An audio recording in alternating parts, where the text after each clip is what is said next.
Qui a des crypto-monnaies? Qui investit? Qui aime les bitcoins? Qui aime les dogecoin? Qui aime l'Ethereum? Coinbase?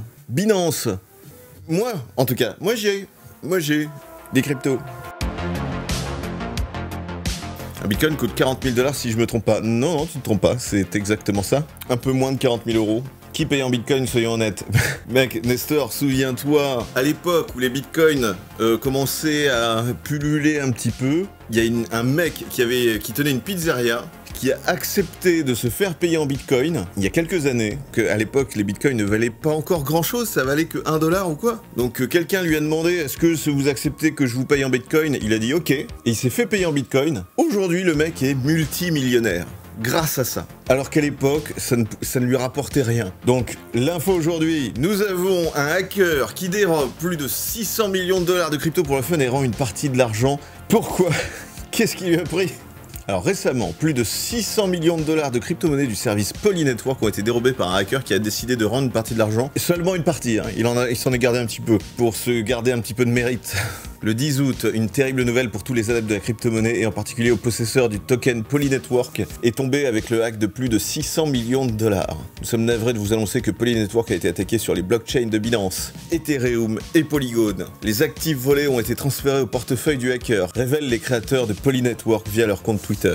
Je veux bien 1000 BTC moi, ah bah oui, moi aussi. Suite à cette déclaration, les responsables de cette crypto-monnaie ont déclaré vouloir entrer en contact avec le responsable de cette effraction. C'est un peu la même, hein, quand tu te fais dérober, j'aimerais bien être en contact avec la personne qui m'a dérobé. S'il vous plaît, s'il pouvait se manifester, voilà, j'en serais bien gré. Nous voulons établir une communication avec vous, exhorter à restituer les actifs. Voilà, rendez l'argent. Zut alors, c'est pas sympathique. Le montant d'argent que vous avez piraté est le plus important de l'histoire de la défi. Les forces de l'ordre de n'importe quel pays considéreront cela comme un crime économique majeur et vous serez poursuivi. Vilain garçon!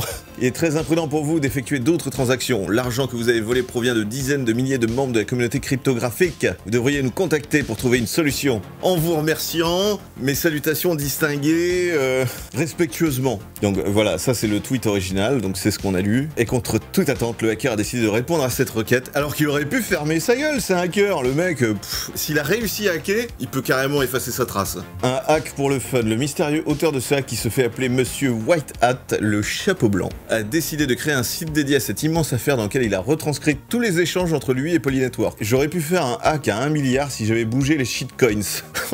Est-ce que je viens de sauver le projet? Pas trop intéressé par l'argent, je vais peut-être rendre quelques tokens ou les laisser là. Peut-on lire dans les premiers messages qu'il a envoyés à Polynetwork? Putain, le mec, oh le mec, cette condescendance fois 600 millions. Quelques messages ensuite, le hacker a confirmé qu'il était prêt à restituer les fonds. Je vous les rends à petite dose. Par contre, en échange, je veux 2 boîtes de masques, 3 seringues de vaccins, et je veux la nouvelle Nintendo Switch avec Metroid Dread. Donc il a rendu 342 millions de $ le 12 août, 4,6 d'Ethereum, 252 de Binance Coin et 85 millions de Polygon. Il a gardé 268 millions en Ethereum. Dans une partie de son site, le hacker a une catégorie qui se nomme « Confession du hacker », dans laquelle il répond à des questions le concernant. Et à la première question qui lui demande pourquoi ce dernier pirate-t-il, il a simplement répondu « pour le fun ». Pour le moment, 342 millions de $ ont été restitués, ce qui signifie que Monsieur White Hat est encore en possession de 268 millions de $. Et je veux un rendez-vous avec Freshberry et un coca. Et là, je vous rendrai les 600 millions. Je dînerai bien avec Flavie Flamand. Oh, à une certaine époque, aujourd'hui... Ça sent le poisson, ça sent le saumon. Je rigole. Flavie Flamand, si tu es déjà follow, abonné à la chaîne, c'est une blague. Je ne le pense pas. Mais j'aime beaucoup le saumon. C'est quand même incroyable. Alors oui, il dit pour le fun, mais je trouve que la question n'est pas pertinente. Pourquoi? Je veux dire, c'est un peu débile comme question. Pourquoi quelqu'un hack?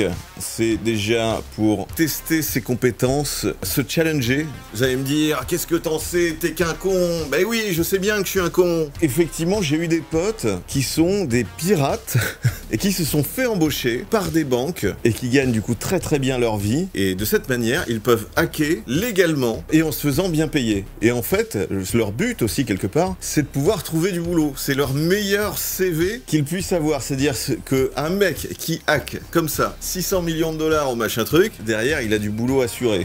Parce que c'est super fort. Surtout si en plus il rend l'argent, du coup il n'y a pas de problème. Et ça vous rappelle pas un film d'ailleurs, Die Hard 4 je crois, où t'avais justement un mec avec un petit ordi portable hacké des systèmes d'assurance des États-Unis et du coup récupérer tout de pognon. Mais à partir du moment où ils sont capables de montrer ce qu'ils ont réussi à faire, ils se font embaucher. J'ai eu un pote, donc on a eu un stagiaire une fois. Il avait hacké, c'était quel jeu? C'était Dofus. Et du coup, il faisait partie d'un petit réseau de hackers comme ça, où ils avaient créé des cracks et créé des petits logiciels pour pouvoir défoncer le jeu et avoir des milliards de ressources.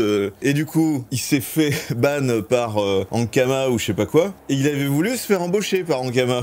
Il a fait envoyer son CV. Sauf que Ankama, eux, ils ont pris l'inverse. Ils ont dit non, on veut pas de vous, vous êtes un salaud, vous nous avez hacké. Tout le monde a hacké Dofus. Oui, non, mais tout le monde a hacké Dofus, tout le monde a téléchargé des logiciels. Mais ce mec faisait partie de ceux qui ont créé ces logiciels de crack. Et derrière, il a pu trouver un boulot en or pour, alors je me souviens plus parce que ça fait longtemps, ça fait une dizaine d'années, dans une structure à l'étranger pour créer tout un parc informatique réseau, digitaliser toute une ville et faire en sorte que cette ville soit complètement connectée, contrôlée par informatique. Il a travaillé là-dedans juste après le stage chez nous.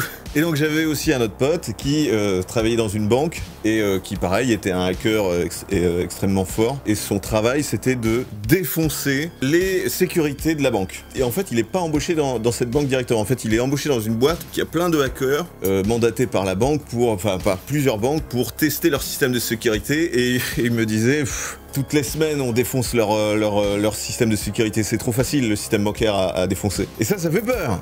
C'était il y a 10 ans. Après, je sais pas si aujourd'hui ça s'est amélioré, mais... Et donc, à chaque fois, on leur montre leurs problèmes de sécurité. Ils le résolvent, mais de toute façon, toutes les semaines, on les redéfonce. Après, moi, c'est tout ce que je connais. Je connais juste deux mecs. Déjà, le mec qui avait créé ce logiciel de crack pour le jeu Dofus, il avait pas fait que ça, il avait fait Pokémon Go. Ah oui, c'était à la sortie de Pokémon Go. Il avait fait donc Dofus avant, et après, à la sortie de Pokémon Go, il a fait partie de ceux, s'ils étaient plusieurs, à travailler l'outrepasseur de GPS. Le logiciel qui te permet d'outrepasser le GPS à la sortie de Pokémon Go. Ce qui te permettait de jouer à Pokémon Go dans tes chiottes. Tout ça pour dire que... Le mec, il a créé un site web. Pourquoi il l'arrête pas? Parce qu'ils y arrivent pas. Le mec est trop fort. Pour moi, je serais à sa place, garde-les ou donne-les à des associations et ça sera très bien. Et garde-t'en un petit peu sous la couèche. Franchement, il se garde, allez, 2-3 millions, il peut vivre 1 ou 2 ans, sans problème. Il peut vivre de ça. Là, on peut dire que c'est un vrai métier, là. C'est au-delà de Twitch, hein. C'est au-delà de streamer.